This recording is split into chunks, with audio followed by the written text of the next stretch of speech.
Historia, tercer grado. Bloque 2. Secuencia 16. Constitucionalistas y convencionistas. Los grupos revolucionarios. En 1910, Madero llamó al pueblo a manifestarse en contra de la no reelección de Díaz a través del Plan de San Luis. En ese momento, grupos con diversas orientaciones políticas se organizaron y actuaron para derribar al régimen porfirista. ¿Cuáles fueron los principales grupos que encabezaron la Revolución Mexicana? Tras los primeros enfrentamientos y el declive del porfiriato, el 21 de mayo de 1911 se firmaron los tratados de Ciudad Juárez, que significaban la paz, la renuncia de Díaz y su reemplazo por Francisco León de la Barra. Se organizaron nuevas elecciones en las que Francisco I. Madero resultó ganador. Pero en febrero de 1913, Victoriano Huerta lo derrocó mediante un golpe militar. El movimiento revolucionario estuvo integrado principalmente por tres grupos. Los zapatistas buscaban una reforma que hiciera justicia al despojo de recursos que los hacendados hicieron en el estado de Morelos desde el periodo colonial. Se levantaron en armas a principios de 1911 y lograron una serie de victorias bajo el liderazgo de Emiliano Zapata, quien impulsó las demandas agraristas. Su lema fue Tierra y Libertad.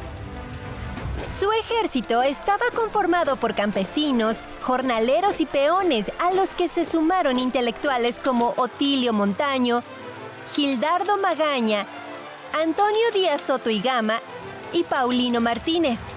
Ante la nula resolución del problema agrario, el 28 de noviembre de 1911, los zapatistas presentaron el Plan de Ayala, en el que desconocían el gobierno de Madero.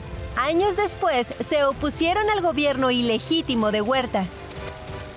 El bando revolucionario de los constitucionalistas estuvo encabezado por Venustiano Carranza, gobernador de Coahuila. Su movimiento fue de carácter legalista. Sus soldados eran rancheros, agricultores, mineros y ferrocarrileros.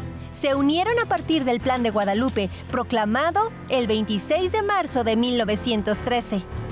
Este plan no incluyó ninguna reforma social en favor de campesinos o trabajadores.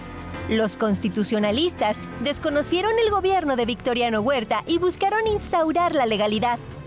A su movimiento se sumaron militares como Salvador Alvarado, Plutarco Elías Calles y Álvaro Obregón.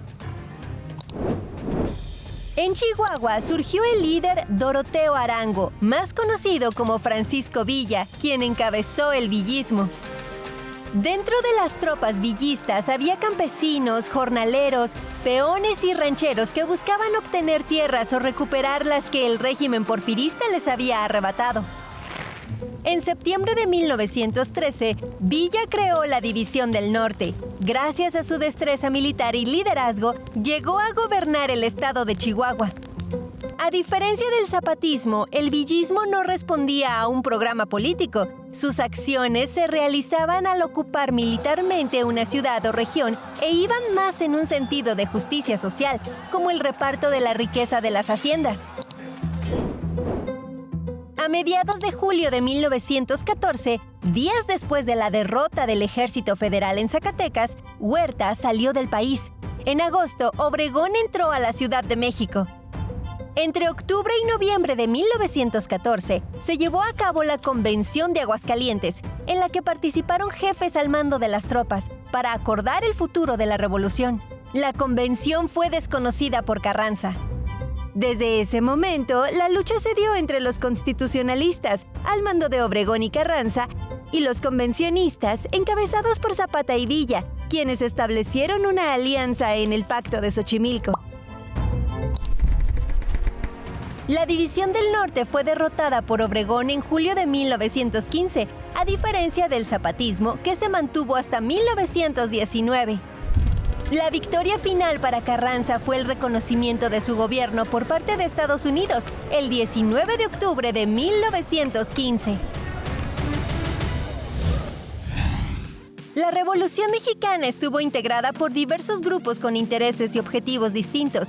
En algunos momentos compartieron afinidades, pero al final se enfrentaron. ¿En qué diferían las demandas de los grupos que encabezaron la Revolución Mexicana?